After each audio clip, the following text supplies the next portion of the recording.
This week in Clemson, South Carolina at 8 o'clock, the Louisiana Tech Bulldogs are coming to town to play the 2-0 Clemson Tigers. How will this turn out? First-year coach Sonny Cumbie taking over for Skip Holtz. We'll dive in that in just a second. First off, I'm Brian Knight. Thank you for joining me on my brand new channel called Not Bobby Durkins. I know it's an extremely creative name. If you're brand new here, and most likely you are because this is a new channel, hope you'll pass it along to anyone who enjoys talking college football, especially Clemson football, but definitely college football. So, as I said, Louisiana Tech comes in, first-year coach Sonny Cumbie. His background is he's a Mike Leach guy, air raid, so he's going to throw the football a lot. And they're 1-1. They started off with Missouri. They lost like 52-24, 27, something off the top of my head. But I mean, if I mess up the score at this point with that type of score, I mean, let's be honest with ourselves. Does it really matter if I'm off a few points? Not really. They started the season with Matt Downing, 6'2", 206-pound quarterback. Now they've got this guy, what's his name? Parker McNeil, that's it. Senior, 6'6", 220-pound quarterback. They won last week against a smaller school. This week they're coming to Death Valley, so this will be Cumbie's first exposure as a head coach in a massive environment like Clemson. So we'll see how his team is going to respond. Now, both teams, Clemson and Louisiana Tech, is averaging 38 points per game.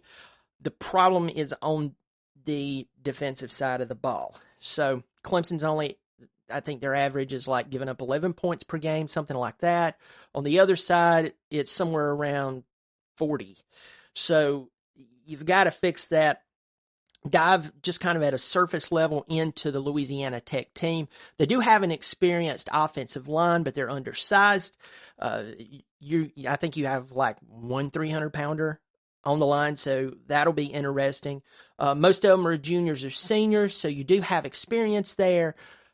You do have one sophomore. So far with receiving yards, the leading receiver is their tight end. He's a bit thin for a tight end, but the guy can catch. He's a fantastic player. Let me find his name right here. Griffin Hebert. I want to say Herbert because of thinking about that quarterback. But anyway, so he comes in their leading receiver, but I'm going to tell you this. A guy you need to watch is Tre Harris. This sophomore was their leading receiver last year with over 750 yards in receiving yards. The guy was ridiculous.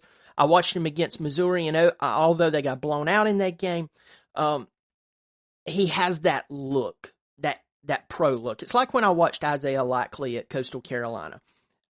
I was blown away by not only his playmaking, but just the way he carried himself on the field. He looked like a pro in the making. And of course, he's playing for the Baltimore Ravens. As long as Harris continues to grow, I believe this guy is going to end up playing on Sundays, and I believe that he's going to do quite well as long as he continues to grow. If I was playing quarterback, I'd be targeting the guy as much as I possibly could. Then you have Smoke Harris. I don't know if they're kin to each other. He's 5'7", kind of a quick throw to guy. So on the defensive side of the ball, they do return 8 starters, juniors, but a mix of sophomores. So they're still young. They do have some transfer players in from various schools, TCU, Texas Tech, and that's on both sides of the ball. Boston College transfer as well. I believe one LSU right off the top of my head. But right now you can tell their youth. I mean, it's just sophomore after sophomore after sophomore. Oh, there's a junior and more sophomores. So their youth is going to be good for them in the long run. But right now, this is first year for Sonny Cumbie. He's introducing a new form of play. You know, the verbiage is going to be different from the past Skip Holtz team, which Skip Holtz lost 5 games last year by a touchdown or less. So if the tide had turned just a little different for Skip, he'd probably still be the coach there. That'd have been probably somewhere around 8-4 versus 3-9. But that history is in the history books, and Sonny Cumbie is leading the team coming into Death Valley. Now, Clemson comes off of a win against Furman. I was at the game with my oldest. Clemson played very lackluster football, very unmotivated football. It looked like they didn't want to be there. It looked like they didn't care. Sweeney has called out the defense of all things. Normally, the defense for the past 5 or 6 years has received nothing but praise. Yeah, you might have had a little moment here or there, but overall, Clemson's defense has just been steadfast. Of course, new defensive coordinator Wes Goodwin's received a little flack from Clemson fans who's used to seeing the Brent Venables-led defense, and I get it.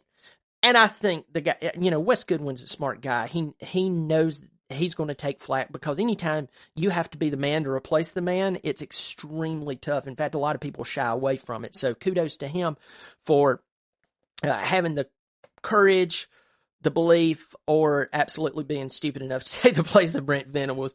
There's a compliment there, I promise you. But with all of that said, I do want to make it very, very clear that I'm not really worried about the defense. I just think that they're playing Furman. They really didn't care. Furman came out, played the game of their life, and they still lost 35-12. For anybody who really doesn't know where Furman's located, they're about 40 minutes away from Clemson University in Travelers Rest, South Carolina. They're a small liberal arts school. So this was like their Super Bowl this year. They're coming in to play top 5 Clemson at the time. I believe we fell in the rankings since then, but it's no big deal. It's early in the season. And we do have a lot to prove, along with a lot of other teams. But my point in all of this is the Furman wanted to come in and play them well, and they had a really good game plan. Clemson's offensive line was really challenged by this small FCS school, which was bothersome. But what was even more bothersome, this is why I say Clemson played lackluster football against them, was Clemson's defensive line was given fits by this undersized Furman O-line. So kudos to them for what they did. So let's talk about Saturday night. Clemson comes in a 34-point favorite. I'm going to be at the game, looking forward to it. Going to be hanging out with some good Bobby Durkin's supporters, and it's a great time. Chase Henderson, he's fantastic. He and I and my oldest will be hanging out. It'll be a good time. So what am I looking for in this game? First of all, if I'm Louisiana Tech, I have absolutely nothing to lose. I have everything to gain. Play close with Clemson. It'll give your team confidence. You're picked to finish ninth within your 11-team conference. Your first-year coach, right now, you're just trying to get everybody on the same page. You're trying to get everybody to believe in your mission. You're trying to get everybody to speak the same lingo, blah, blah, blah, blah, blah, blah. Do I need to go any further? The truth is you need to come in and you need to play your style of football against Clemson. Play fast as you possibly can. Georgia Tech, I said you want to take some time off the clock. I think with you guys, I think right now you just need to do your air raid as fast as you can. If you get blown out, you get blown out. Everybody's expecting it. But if you go in there and you play your game confidently, you might be able to take advantage of a Clemson defense who, quite frankly, once again, seemed like they didn't want to be at the Furman game. It was just like, this is too easy for us, and Furman took advantage of it. So I know that this week in practice is going to be tough for Clemson, and has been tough and will continue to be tough. And their coaches, especially Sweeney, is not going to let them be lazy. But if I were you, I would try to attack that with your game plan. That would be part of my game plan. On the defensive side of the ball, I would make DJ prove that he is getting better. DJ did look better this past week, but it was Furman. At the same time, and if anybody knows me, especially from the Bobby Durkin's channel, you know that though I'm a fan and I'm biased to Clemson, I'm also a very realistic fan. I know that was Furman, but at the same time, last year, DJ was not throwing well against smaller teams, even like Furman. So, with that said, his passes were a lot more crisp. He has wide receivers like Davis Allen and Bo Collins, who are just incredible. They're big targets. Davis Allen, 6'6". We have 6'3", 6'4" Bo Collins out of California. The guy's doing a great job. And then true freshman out of Dutch Fort, that's in Columbia, South Carolina. One of the top receivers in the country, 6 feet tall, home run threat, fast as lightning. Antonio Williams is showing not only does he have speed, but he has hands, and you can rely on him as a receiver. I am looking forward to seeing E.J. Williams, Joseph Ngata, and Dakari Collins getting more into things. Of course, Spector is the slot guy, so Spector is playing better than the last three that I named before him. But I'd like to see him become more aggressive with the Collins and Davis Allen and Antonio Williams. So if I am Louisiana Tech, I'm going to stack the box and I'm going to make them throw the ball on me. I'm going to make DJ prove to me that he is actually getting better. I might bring some exotic packages against him. I might bring a safety blitz and drop a couple of linebackers back.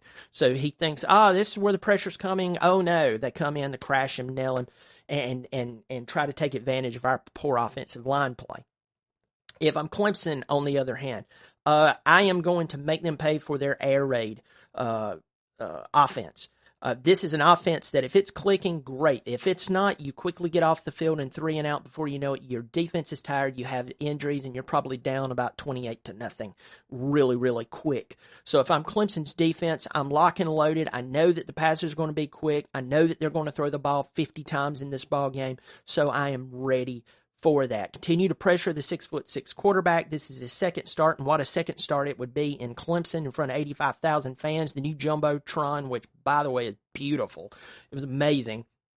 And, yeah, that's exactly what I do. On the offensive side of the ball, our offensive line, we've got to continue to develop them. Our season's only getting tougher. These games are a glorified preseason game, and we need to use it as great practice. So if I'm Clemson, I'm going to run Moffa, I'm going to run Shipley, I'm going to run Pace. I'm going to try to get DJ even more comfortable. I've got to get those wide receivers who are not catching the ball. I've got to get them involved, because when the defense has to worry about more than 1 or 2 or 3 guys who will actually catch the football, it really becomes a pain in the butt for the defensive coordinator, because the defensive coordinator goes, who do I cover? You know, that's what you try to get across to your defense. Who am I going to cover? So the point there, if I'm Clemson, focus on getting the ball to Bo Collins, Davis Allen, and Antonio Williams, but also as you're pulling their attention away, try to build the confidence of Ngata and Dakari Collins and E.J. Williams. That's exactly what I would do. For Clemson on the special team side, they have B.T. Potter, the best kicker, in my opinion, has ever played at Clemson. I know that we have Gardocki. I know that we have Treadwell. I know we have some great players that play there, Nelson Welch. But I believe overall this guy's the best kicker we've ever had. And in fact, I was really stoked to see him come back and play. So we've got a great kicker, great kickoff specialist. I would like to see the punts get a little better. That was kind of wishy-washy at points. And when you're playing in big games, you know, as I said, this is a precursor to the big games, and we have NC State in 2 weeks.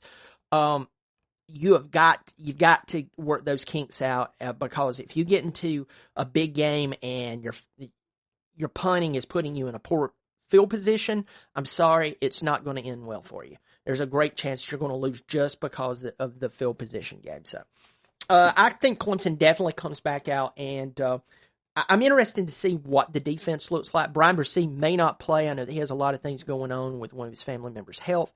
His mind is elsewhere. I don't blame him. Football is important, but it's not even ranking the same universe as family. So go take care of your own self, take care of your mind, and I'm glad the Clemson support is there. Xavier Thomas is supposedly back this week. I'm really interested to see him, and I wish good things for him. That guy's a freak. I just hope everything mentally and physically can get settled for him, but I'm looking forward to seeing him play. Sergio Allen did enter the transfer portal this week. Wish him the best. He's inside linebacker, so I definitely wish him the best, and he's got to do what he feels is best for him. Clemson, I call they're going to win this game 42-10, somewhere in there. I'd like to believe that our defense would keep Louisiana Tech out of the end zone. I know that the past few weeks, 42-10, 35-10 is basically the scores I've been calling for all of them, but it's just, once again, there's this air that's going on that I really can't explain. But I call Clemson wins this game somewhere in the 42-10 realm, and I just hope that they put away an inexperienced team. No offense, Louisiana Tech, but you're not a good football team right now, and that's totally fine for you, because you could try to take advantage of that in the way that we approach you.